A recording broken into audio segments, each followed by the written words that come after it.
Indrajit study point में आप सभी का स्वागत है। हम पढ़ रहे हैं एनसीईआरटी क्लास 11 अध्याय 3 महाद्वीपों में फैला हुआ साम्राज्य भाग 4। तो चलिए इसमें हम सामाजिक श्रेणियों से शुरुआत करते हैं। आइए अब हम अधिक ब्यौरा ना देकर, अधिक एग्जाम्पल ना देकर हम यहाँ पर साम्राज्य की सामाजिक संरचनाओं के बारे में जानकारी आपको देने का कोशिश करते हैं, प्रयत्न करते हैं।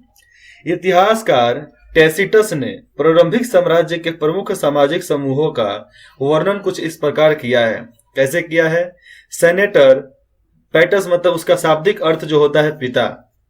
सेनेटर का अर्थ हो गया यहाँ पर पैटस, जिसका शाब्दिक अर्थ है पिता। ठीक है।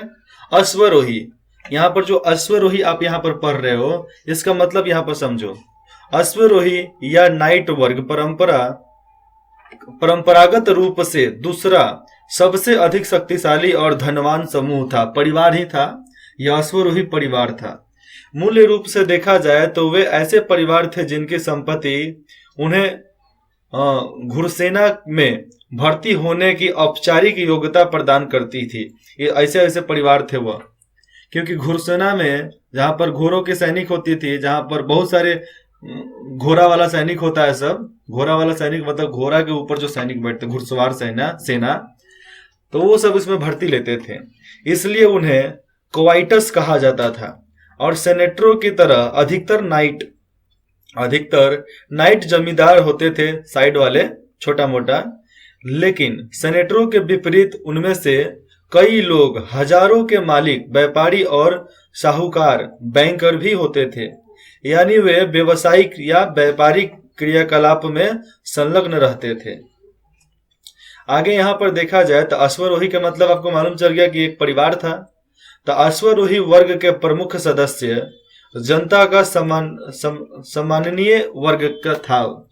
जो भी उसका प्रमुख था, मुखिया जो था, उसका बहुत सम्मान किया जाता था जनता के प्रति। जनता उसको बहुत सम्मान देती थी।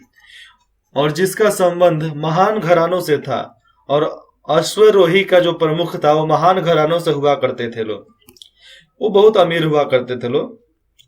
फहर निम्नतर वर्ग, बहुत ज्यादा निम्न स्तर वाले वर्ग, यानी कामीन कारू, जिसको इंग्लिश में बोलते हैं सोडिडा, जो उनके अनुसार सर्कस और थिएटर मतलब तमाशे दिखाने के आदी थे।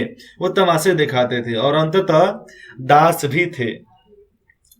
तीसरी शताब्दी में देखा जाए तो प्रारंभिक वर्षों में सेनेटर की सदस्य संख्या लगभग 1000 थी। कितना? 1000 थी।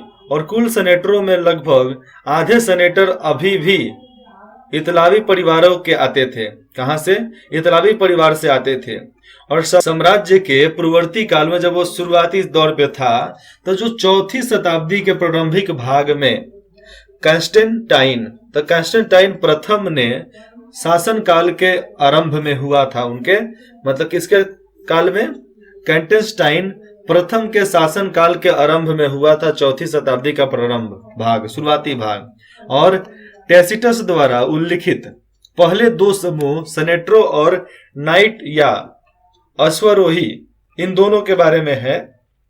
तो एकीकृत होकर एक विस्तृत अभिजात वर्ग बन चुके थे। ये मतलब एक जगह पर रहकर भी फैलकर बहुत बड़ा ये लोग सोसाइटी बन चुके थे, बहुत बड़ा वर्ग बन चुके थे। इनकी सोसाइटी बहुत बड़ी हुआ करती थी। और इनके कुल परिवारों से कम आधे परिवार अफ्रीकी अथवा पूर्वी मूल के होते थे। अफ्रीकी अथवा पूरब के लोग के होते थे ये सब।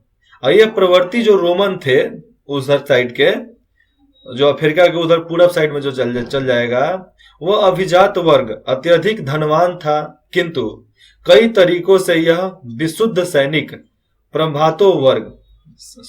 सम्भ्रात वर्ग, जो सैनिक थे, ये विशुद्ध सैनिक जो हुआ करते थे, ये सम्भ्रात वर्ग, ये भी अलग तरीके का संगठन था एक।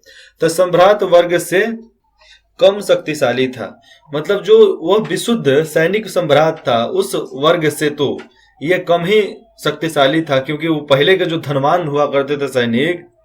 तो यहाँ पर साफ लिखा जा रहा है, किंतु कई तरीकों से यह विशुद्ध सैनिक जो थे, सम्भ्रात वर्ग जो वो सब वर्ग थे उनसे कम शक्तिशाली था, जिनकी पृष्ठभूमि अधिकतर अभिजात वर्गीय नहीं थी, जिनकी अभिजात वर्गीय नहीं थी, उनकी पृष्ठभूमि के बारे में यहाँ पर बताया जा रहा है। क्या चीज बताया जा रहा है? जिनकी पृष्ठभूमि अधिकतर अभिजात वर्ग की नहीं थी, मध्यम वर्गों में अब नौकरशाही और सेना की सेवा से जुड़े आम लोग शामिल हो गए थे। तो बीच वाले मध्यम वर्गीय परिवार उसी समय अस्तित्व में आए थे। आज से 2000 साल पहले मध्यम वर्गीय परिवार आए थे, उससे भी पहले तो थे ही, लेकिन मध्य वर्गीय शब्द अभी आया है 300 वर्ष 200 वर्ष पहले। किंतु यहां से देखा जाए तो इसमें अपेक्षाकृत अधिक समृद्ध सौदागर और किसान भी शामिल थे, और जिनमें बहुत से लोग पूर्वी प्रांत के निवासी थे। क्या? पूर्वी प्रांत के निवासी थे। तो टैसिटस ने यह सम्माननीय मध्यम वर्ग जो था, उसका सम्माननीय मध्यम वर्ग का एक महान सेनेट गृहों के आश्रय था, उनसे सब जुड़ा हुआ था, उसके रूप में वर्णन किया है अपने आप को। एक देखा जाए तो मध्यम वर्ग के रूप में अपने आप को वो वर्णित किया है। साइलेंस। मुख्य रूप से देखा जाए तो सरकारी सेवा और राज्य पर निर्भर ही, समझो यहां पर, मुख्य रूप से देखा जाए तो सरकारी सेवा और राज्य पर निर्भरता ही इन मध्यम मार्गों चाहे मध्यम वर्गीय परिवारों का भरण पोषण करती थी। क्योंकि सरकार पर आप डिपेंड रहोगे तभी ना आपको पैसा देगा, प्राइवेट कंपनी पर डिपेंड रहोगे तभी ना पैसा देगा, तो वही तो आपका सरकार हुआ। उनसे नीचे भारी संख्या में निम्नतर वर्ग का एक विशाल समूह था, छोटा समूह था, बहुत ज्यादा बड़ा था, जिसको निचले जाति के लोग बोलते थे, जिन्हें देखा जाए तो सामूहिक रूप से हुमिलियोसिस, तो हुमिलियोसिस यानी निम्नतर वर्ग कहा जाता था उसको, उधर के लोग हुमिलियोसिस उसको बोलते थे। और इनमें ग्रामीण श्रमिक शामिल थे, जिनमें बहुत से लोग स्थानीय रूप से बड़ी जागीर में नियोजित थे, उसमें ही लगे हुए थे। बड़ा सा जो जागीर था उसी में सब लोग काम करते थे, क्योंकि उन्हीं के द्वारा सब जगह पे भेजा जाता था।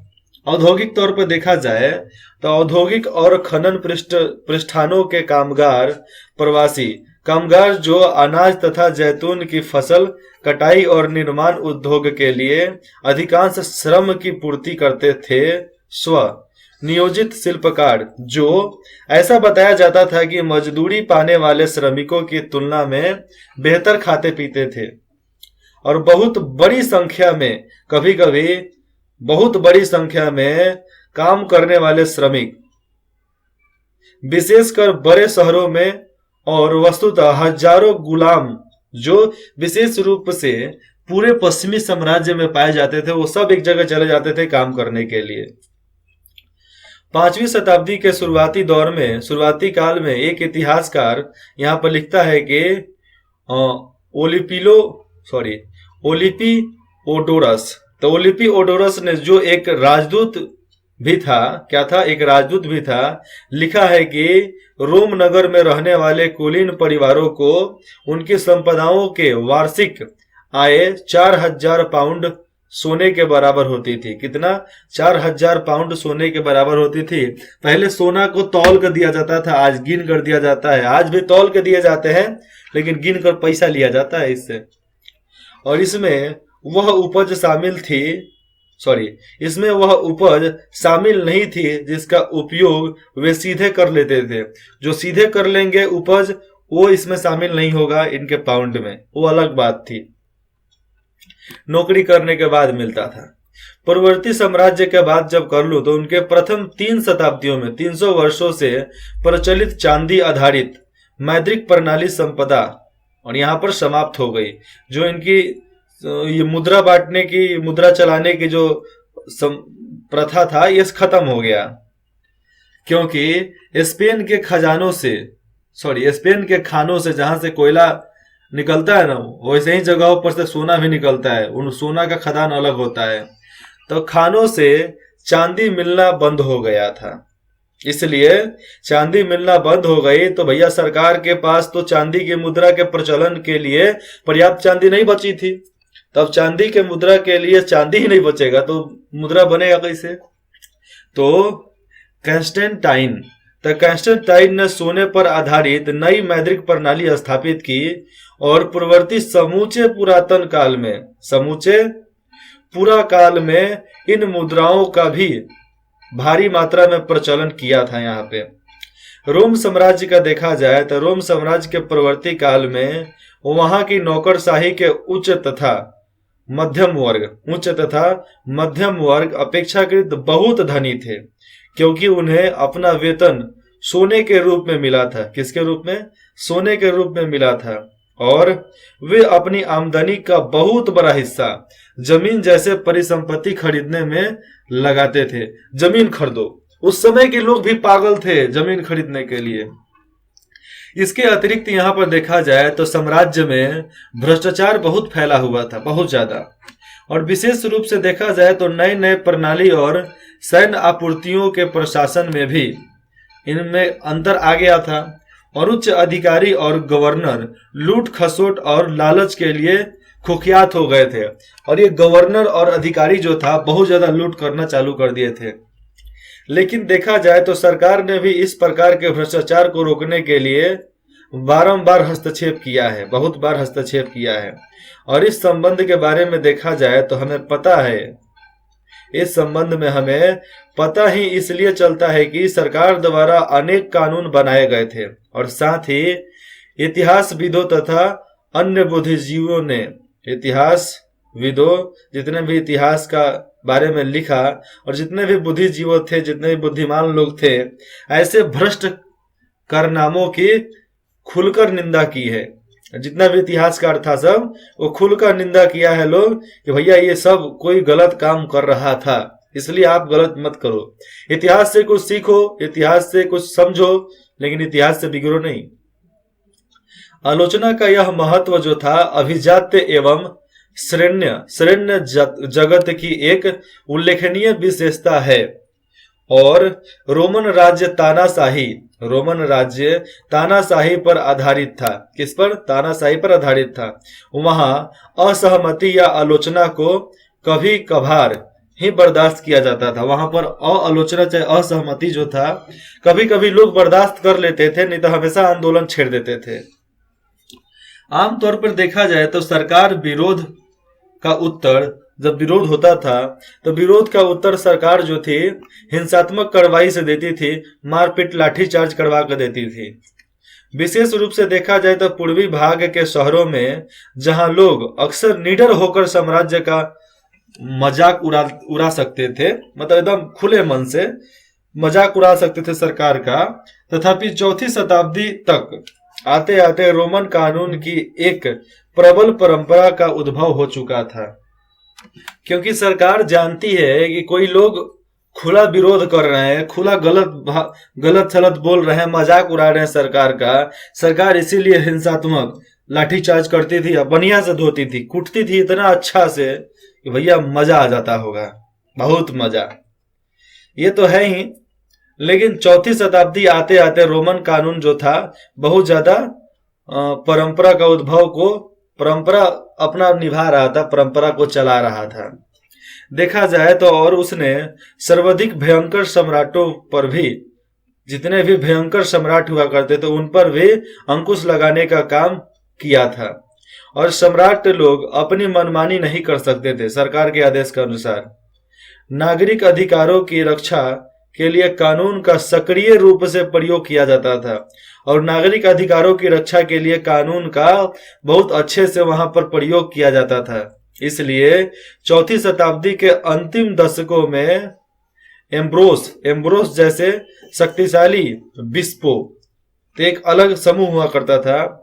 शक्तिशाली बिस्पो के लिए यह संभव हो पाया है कि यदि सम्राट आम जनता के प्रति अत्यधिक कठोर या दमनकारी हो, अगर सम्राट जो वहां का राजा है आम जनता के लिए बहुत ज्यादा अत्यधिक कठोर है, दमनकारी हो जाए, तो ये विश्व भी उतनी ही अधिक शक्ति से उनका मुकाबला करते थे। जो विश्व समूह के लोग थे वो उतना ही ज्यादा अधिक शक्ति से मुकाबला करेंगे, आजा तेरे को पीटेंगे अभी हम, ऐसा ही वो लोग राजा को भी धो देते थे। रोमन अभिजात वर्गों की बात यहाँ पर देखा जाए तो आमदनियां 5वीं शताब्दी के प्रारंभिक दशकों में से है। जैसे रोम के ऊंचे घरानों में से प्रत्येक के पास अपने आप में वह सब कुछ मौजूद था जो एक मध्यम आकार, मतलब एक मध्यम परिवार होता है ना, वैसे ही मध्यम आकार के शहर में हो सकता है।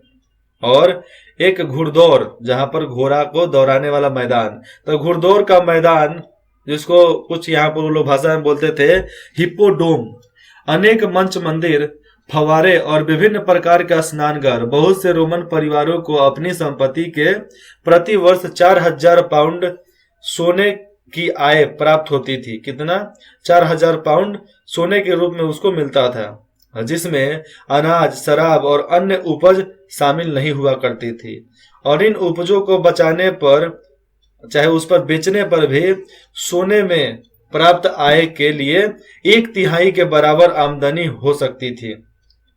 मतलब करीबन तो 500 से 1000 रुपया तो होगा ना जी कमाई, अगर सब सामान बेचते हैं तो।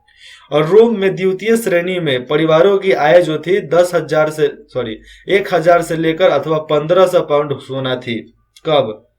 जब द्वितीय श्रेणी में परिवार का आय इतना था। उस समय भी बहुत ज्यादा ये आय होता है, कम थोड़े होता है। आगे है पूर्ववर्ती पुराकाल के बारे में हम पढ़ते हैं। इस अध्याय के अंत में हम रोमन साम्राज्य की अंतिम शताब्दियों में उसके सांस्कृतिक परिवर्तनों पर दृष्टि करेंगे, उस पर देखते हैं, दृष्टिपात करते हैं, देखते हैं क्या होता है। पूर्ववर्ती पुराकाल शब्द का प्रयोग रोम साम्राज्य के उद्भव, विकास और पतन के इतिहास की उस अंतिम दिलचस्प अवधि का वर्णन यहाँ पर करने को हमें मिल जाता है, जो मोटे तौर पर देखा जाए तो 4वीं से 7वीं शताब्दी तक फैली हुई थी। यहाँ तक कि 4वीं शताब्दी स्वयं भी अनेक सांस्कृतिक और आर्थिक हलचलों से परिपूर्ण थी। और सांस्कृतिक स्तर पर देखा जाए तो इस अवधि में लोगों के धार्मिक जीवन में अनेक महत्वपूर्ण परिवर्तन हुए थे, जिनमें से एक था सम्राट का नाम था कैनेस्टेनटाइन। तो कैनेस्टाइन द्वारा ईसाई धर्म को राजधर्म बना लेने का निर्णय, क्योंकि कैनेस्टाइन जो था ईसाई धर्म को राजधर्म बनाने का निर्णय ले चुका था, और यही एक महत्वपूर्ण था उनके लिए भी, क्योंकि परिवर्तन लाना चाहते थे। और दूसरा था कि 7वीं शताब्दी में इस्लाम का उदय, और 7वीं शताब्दी में इस्लाम का उदय बहुत तेजी से होने लगा। लेकिन राज्य के ढांचे में भी उतने ही महत्वपूर्ण परिवर्तन हुए। कैसे? ये परिवर्तन जो था सम्राट डायोक्लिसियन जो 284 से लेकर 305 के समय से प्रारंभ में था, ये इन्होंने भी कुछ परिवर्तन शहर के ढांचे में कर दिया, कुछ ना कुछ परिवर्तन करते रहता था, सब राज्य का ढांचा बदल दिया पूरा, दिक्कत होता है ना। और सम्राट डायोक्लिसियन ने देखा कि जो था उसने देखा कि साम्राज्य का विस्तार बहुत ज्यादा हो चुका है और उसके अनेक प्रदेशों, जितने भी प्रदेश थे, तो प्रदेशों का सामाजिक और आर्थिक दृष्टि से कोई महत्व नहीं है। इसलिए उसने उन हिस्सों को छोड़कर साम्राज्य को थोड़ा छोटा बना दिया था, थोड़ा सा छोटा बना दिया, कुछ जगह को छोड़ दिया, छोटा बना दिया। और उसने साम्राज्य की सीमाओं पर किले बनाए। क्या बनाए? किले बनाए, चारों तरफ से घेर डाला पूरा बाउंड्री देकर, और प्रांतों का पुनः गठन किया। जितना भी प्रांत था उसका पुनः गठन कर दिया, अलग अलग राज्य का नाम अलग अलग रख दिया, और असैनिक कार्यों को सैनिक कार्यों से अलग कर दिया। जो असैनिक कार्य थे जिसमें सेना की जरूरत नहीं थी उसको अलग, असैनिक कार्य को अलग। और साथ ही उसने सेनापतियों, जिसको डस बोलते थे, सेनापतियों को अधिक स्वायत्तता प्रदान की। सेनापतियों को ज्यादा छूट दिया गया, कुछ कानून का हक दिया गया उनको भी, जिससे यह सैन्य अधिकारी अधिक शक्तिशाली समूह के रूप में उभर कर आए थे उस समय। आगे यहाँ पर देखा जाए तो जो राजा था कैनेस्टेनटाइन, तो कैनेस्टेनटाइन ने इनमें से कुछ परिवर्तनों को पुख्ता बनाया, मतलब इसको ठीक से किया, और अपनी ओर से भी कुछ परिवर्तनें उसमें लाई। और उसके द्वारा मुख्य रूप से मौद्रिक क्षेत्र में कुछ नए परिवर्तन आए थे। मुद्रा के रूप में कुछ और चला यहाँ पर। उसने सेलिडस नाम का एक नया सिक्का चलाया जो 4.5 ग्राम शुद्ध सोने का बना हुआ था। चांदी खत्म, सोने का काम इन लोगों ने चालू कर दिया। यह सिक्का जो था रोम साम्राज्य समाप्त होने के बाद भी चलता रहा और ये सोलिडस सिक्के जो थे बहुत बड़े पैमाने पर ढाले जाते थे और लाखों करोड़ों की संख्या में चलन में थी। यह आगे लिखता है कि कॉन्स्टेंटाइन का एक नया नवाचार था कि दूसरी राजधानी कस्तूनतुनिया का निर्माण किया जाएगा, जहां तुर्की में आजकल इस्तांबुल नगर बसा हुआ है, उसी को कुस्तुनतुनिया बोला जाता था। तो इस तुर्की का जो इलाका है इस्तांबुल नगर बसा हुआ था। पहले इसे बाइजेंटाइन कहा जाता था, अब उसको बदलकर कुस्तुनतुनिया कर दिया गया, लेकिन आज के समय में उसको क्या बोला जाता है? इस्तांबुल। ठीक है, इस्तांबुल याद रहेगा। यह नई राजधानी 3 और समुद्र से घिरी हुई थी। तीनों ओर से क्या था? समुद्र से घिरा हुआ था। चारों तरफ से, एक तरफ से तो मिट्टी, तीनों तरफ से समुद्र। तो एक तरफ कब्जा करना था, 3 तरफ ऐसे ही बचे हुए हैं। चूंकि यहां पर देखा जाए तो नई राजधानी के लिए नई सेनेट की जरूरत थी, इसलिए 4वीं शताब्दी में शासक वर्ग का बड़ा तेजी से विस्तार हुआ था और मौद्रिक अस्तित्व और बढ़ती हुई जनसंख्या के कारण आर्थिक विकास में भी तेजी आई थी। और पुरातात्विक अभिलेखों से यह हमें पता चलता है कि औद्योगिक प्रतिष्ठानों, जो औद्योगिक जगह था, फैक्ट्रियां थी, सतही ग्रामीण उद्योग धंधों, यहां पर समझो आप कि औद्योगिक प्रतिष्ठानों सहित जितने भी ग्रामीण उद्योग थे, चाहे धंधे थे, व्यापार के विकास में पर्याप्त मात्रा में पूंजी लगाई गई थी। हर चीज में पूंजी लगाया गया था, चाहे आप औद्योगिक जगहों को ले लो, चाहे गांव का धंधा ले लो, हर जगह पर पैसे बहुत ज्यादा लगाए गए थे। और इनमें तेल की मिलें और शीशे की कारखाने, पेंच के प्रेसे का कुछ इस्तेमाल होता होगा प्रेस करने के लिए, चाहे कुछ ठोकने ठाकने के लिए, तथा तरह तरह की पानी की मिलें जैसे नए प्रौद्योगिक महत्वपूर्ण थे। धन का अच्छा खासा निवेश जो था पूर्व के देशों के साथ लंबी दूरी के व्यापार में किया गया और जिससे ऐसे व्यापार का पुनः वहां पर स्थापित किया गया, ठीक तरीके से फिर से वहां पर स्थापित कर दिया गया। आगे देखते हैं तो इन सभी के फलस्वरूप देखा जाए तो शहरी संपदा जो थी एवं समृद्धि में अत्यंत वृद्धि हो गई और जिससे स्थापत्य कला जो था उस समय वहां का, वो नए नए रूपों में विकसित होने लगा और भोग विलास के साधनों में भरपूर तेजी आ गई थी। शासन करने वाले कुलीन जो थे पहले से ही अधिक धन संपन्न थे और शक्तिशाली हो गए थे। मिस्र में भी शुरुआती शताब्दियों में पैपाइस पौधे के पत्तों का लिखे हुए सैकड़ों दस्तावेज वहां पर मिले हैं, क्योंकि पत्तों पर ही लिखे जाते थे। आप अपने अपने गांव में जाकर देखोगे तो सागवान का पेड़ जो होता है उसका पत्ता बहुत बड़ा बड़ा होता था, तो वैसे ही एक पौधा हुआ करता था इधर पोपाइस, जिसका पत्ता थोड़ा बड़ा बड़ा था लेकिन उतना भी बड़ा नहीं था। उस पर कुछ कुछ लिखे जाते थे, लिखने के बाद वो जल्दी मिटता नहीं था।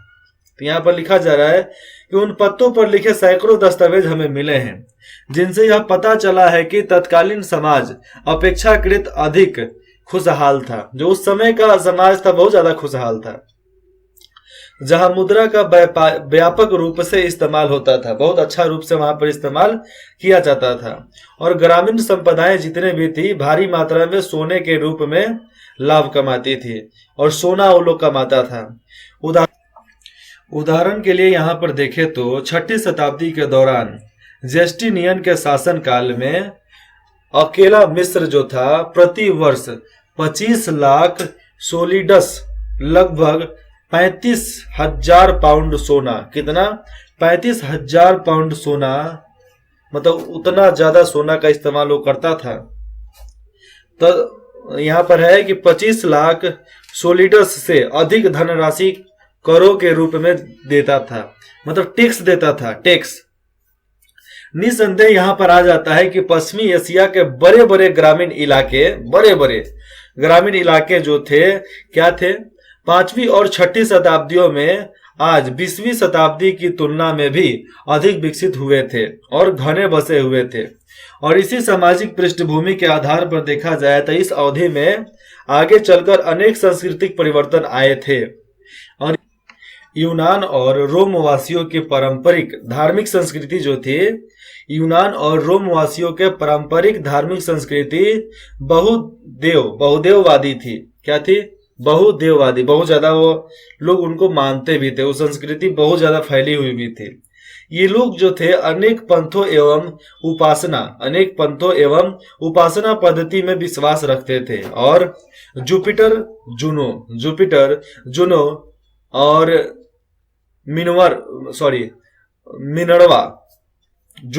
मिनर्वा और मोर्स जैसे अनेक रोमन इतालवी देवों, इनके अलग अलग देवताएं थे। देवों और यूनानी तथा पूर्वी देवी देवताओं की पूजा किया करते थे ये लोग। और समझो कि उधर के लोग भी देवी देवताओं को मानते थे, लेकिन अलग प्रकार के। और जिसके लिए उन्होंने साम्राज्य भर में हजारों मंदिरें बनवा डाली, मठ बनवाए गए, देवालय बनवा रखे थे ये लोग। और ये बहुदेववादी स्वयं को किसी एक नाम से नहीं पुकारते थे।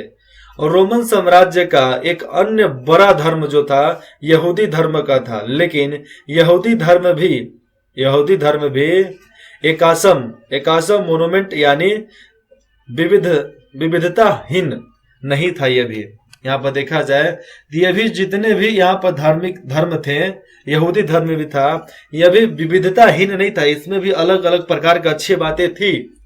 अर्थात परवर्ती पुराकाल, जो पुराने काल के यहूदी हुआ करते थे, पुराने काल के यहूदी धर्म में अनेक विविधताएं मौजूद थी। उनके धर्म में अलग अलग प्रकार के विविधताएं उसमें मौजूद ही थी, कुछ ना कुछ वो लोग भी करते ही थे। अतः देखा जाए यहाँ पर तो चौथी और पांचवी शताब्दियों में साम्राज्य का ईसाईकरण एक क्रम एवं जटिल प्रक्रिया से शुरू हुआ था। और बहुदेववाद विशेष रूप से देखा जाए तो पश्चिमी प्रांतों में आसानी से परंतु गायब नहीं हुआ था। हालांकि ईसाई धर्म प्रचारक जितने भी वहां पर हुआ करते थे, प्रचलित बहुदेववादी मतांतर तथा धार्मिक रीति रिवाजों का समानांतर विरोध करते थे वो लोग। और ईसाई जो थे जनसाधारण की तुलना में देखा जाए तो बहुदेववाद की निंदा वो लोग करते थे, बहुदेवी देवताओं की वो लोग निंदा कर देते थे। और चौथी शताब्दी में भिन्न भिन्न धार्मिक समुदायों के बीच की सीमाएं इतनी कठोर हो गई थी, इतनी गहरी नहीं थी, कठोर तो थी, इतनी कठोर एवं गहरी नहीं थी जितना कि आगे चलकर हो गई। उस समय नहीं था जब शुरुआत हुआ था, लेकिन आगे चलकर हो गया। ऐसा शक्तिशाली बिस्पो जो समूह था, उनकी कोशिशों के कारण, जिन्होंने अपने अनुयायियों को कड़ाई से धार्मिक विश्लेषण, यहाँ पर है कि कड़ाई से धार्मिक विश्वासों, चाहे उनको विश्लेषण करने के लिए तथा रीति रिवाजों का पालन करने का पाठ पढ़ाया था। उन लोगों को ये लोग रोकें कि भैया तुम मत करो, हम तुम करने नहीं देंगे, क्योंकि बहुत ज्यादा विश्वास के साथ विश्लेषण करके उनको धर्म के बारे में बताया जा रहा था। जनता में आम खुशहाली थी। खास तौर पर देखा जाए तो पूर्वी भाग में अधिक फैला हुआ आबादी जितने भी थे, 6ठी शताब्दी के मुख्य भाग तक बढ़ती रहती थी, चली जाती थी, आगे बढ़ती रही। हालांकि वहां देखा जाए तो फ्लैग नाम का एक महा प्रकोप वाला बीमारी जो था ना, बहुत तेजी से फैला, जिसके कारण 540 के दशक में अनेकों लोग मर गए। वहां पर 540 के दशक में लगभग संपूर्ण भूमध्य सागरीय प्रदेश प्रभावित हो चुका था। किससे? फ्लैग से, चेचक। और इसके विपरीत देखा जाए तो पश्चिम में साम्राज्य राजनीतिक दृष्टि से देखा जाए तो विखंडित हो गया, क्योंकि उत्तर से आने वाले जर्मन सेनाओं ने जर्मन समूह के गोथ, वंडल, लोबार्ड, ये सब जो थे, यानी सभी बड़े प्रांतों को अपने कब्जे में ले लिया, जीत लिया और अपने अपने राज्य वहां पर स्थापित कर दिए, जिन्होंने रोमांतर, जिसको पोस्ट रोमन बोलते हैं, ठीक है, पोस्ट, प्रेजेंट और कुछ और भी हो सकता है यहाँ पर। तो पोस्ट रोमन राज्य कहा जाता था पहले वाले को, फिर उसको बदल दिया गया। और इनमें से सबसे महत्वपूर्ण राज्य थे स्पेन में विसिगोथो। तो जो स्पेन में विसिगोथो का राज्य था, जिसे अरब ने 711 से लेकर 720 के बीच नष्ट कर दिया। 711 से लेकर 720 के बीच में 9 वर्षों के अंतराल में उसको पूरा तरीके से नष्ट कर दिया। और गोल के फ्रेंको का राज्य जो था, लगभग 511 से लेकर 687 और इटली में लोबार्ड का राज्य जो था 568 से लेकर 774 तक था। तो ये सब राज्य वहां पर किया करते थे अपना राज्य स्थापित करके। और ये जो राज्य थे एक विभिन्न किस्म की दुनिया की शुरुआत के पूर्व संकेत थे। पहले का संकेत था कि भैया ऐसा होगा आगे चलकर। और इस दुनिया को आमतौर पर मध्यकालीन कहा जाता है, मध्य का भाग। और पूर्वी भाग में जहां साम्राज्य संयुक्त बना रहा और जस्टिनियन का शासनकाल समृद्ध और शाही महत्वाकांक्षी के उच्च स्तर का द्योतक था, सबूत था ये। और जस्टिनियन ने 533 में अफ्रीका को बोल्डो के कब्जे से छुड़ा लिया था और इटली को ओस्ट्रोगोथो से लेकर वापस उस पर अधिकार कर लिया, अधिकार अपना जमा लिया। और इससे देश तहस नहस हो गया। और जो ये रोमन साम्राज्य था तहस नहस हो गया पूरा तरीका से। तो बाढ़ के आक्रमण के लिए रास्ता तैयार हो गया। क्यों भैया, सब अलग अलग तहस नहस तो कर ही रहे थे, अब ये भी कुछ कर लेवे। तो 7वीं शताब्दी के प्रारंभिक दशकों तक आते आते रोम और यूनान के बीच लड़ाई छिड़ गई और ससानी शासक थे, जो 3री शताब्दी से ईरान पर शासन कर रहे थे, उन्होंने मिस्र सहित सभी विशाल पूर्वी इलाके पर कब्जा करने के लिए चल दिए। ये जो आप सामने यहाँ पर देख रहे हो, ये गोलाकार युद्ध मैदान था, जहां पर चारों तरफ से लोग बैठकर बीच में खेल का मजा उठा रहे थे। स्टेडियम के रूप में था, जहां पर एक साथ 60,000 दर्शक बैठ सकते थे। और आज के नेता सब घमंड करते हैं कि हमारे इलाके में इतना लोग बैठते हैं। अरे पहले के जमाने में लोग उतना बैठा लिया करता था, आज तो अरबों खरबों में बैठाना चाहिए ना। तो आगे देखते हैं, आगे हमने ऊपर क्या पढ़ा कि विशाल पूर्वी प्रांतों में बड़े पैमाने पर आक्रमण कर दिया गया। और बाइजेंटियम अब रोमन साम्राज्य को ज्यादातर इसी नाम से जाना जाता था। तो उन्होंने 620 के दशक में इन प्रांतों पर फिर से अपना कब्जा कर लिया, लेकिन उसके कुछ ही वर्षों बाद उसे दक्षिण पूर्व की ओर से एक बहुत जोरदार अंतिम धक्का लगा, जिसे वह सहन नहीं कर पाया था। प्रांतों पर कब्जा तो कर लिया, लेकिन जो बाइजेंटियम का जो वहां का शासक था, तो उसको एक बहुत बड़ा धक्का लगा जब दक्षिण पूर्व की ओर से किसी ने हमला किया था। तब अरब प्रदेशों से शुरू होने वाले इस्लाम का जब विस्तार हो रहा था, तब प्राचीन विश्व इतिहास की सबसे बड़ी राजनीतिक क्रांति कहा जाता है इस्लाम वाले लोगों को। और 642 तक जब पैगंबर मोहम्मद के मृत्यु को मुश्किल से 10 साल हुए होंगे, 10 साल। और पूर्वी रोमन ससानी दोनों राज्यों को बड़े बड़े भाग भीषण युद्ध के बाद अरबों के कब्जे में चले गए। जो अरब के लोग थे उसके कब्जे में चले गए। किंतु हमें यह बात ध्यान में रखनी चाहिए कि उभरते हुए इस्लामी राज्य की जीते जो एक, क्योंकि इस्लामी राज्य ही जीत गए वहां पे, जो एक शताब्दी बाद अंततः स्पेन, सिंधु और मध्य एशिया तक फैल गया था और अरब जनजाति को ही पराजित करने से हुए। अब यहाँ पे देखो, अरब जनजाति को ही पराजित करने से हुए थे, क्योंकि ये सब लोग उधर राज करने लगे थे। और अरब से शुरू होकर ये जीत सीरिया, रेगिस्तान तथा इराक की सरहदों तक पहुंच गई थी। कहां तक? अरब से शुरू हुआ, सीरिया गया, सीरिया के रेगिस्तान होते हुए इराक गया, इराक के पूरे कब्जे इलाके जितने भी थे, बड़ा बड़ा इलाका, सब पे कब्जा इन लोगों ने कर लिया। और जिसके पश्चात मुस्लिम सेनाएं और दूर दूर तक गई, और दूर दूर तक गई, जिसका हम अगले विषय में ठीक से पढ़ेंगे। अरब प्रद्वीप और वहां रहने वाले अनेक जनजातियों के एकीकरण के कारण ही इस्लाम धर्म का क्षेत्रीय विस्तार हो गया था और बहुत ज्यादा ये सब जो मुसलमानी धर्म जो था ये फैला। और देखो इस जितना बड़ा इलाका है सब पे ये लोगों ने कब्जा किया और इधर सिंधु के रास्ते होते हुए भारत में भी आ गए, भारत में भी इन लोगों ने कब्जा कर लिया।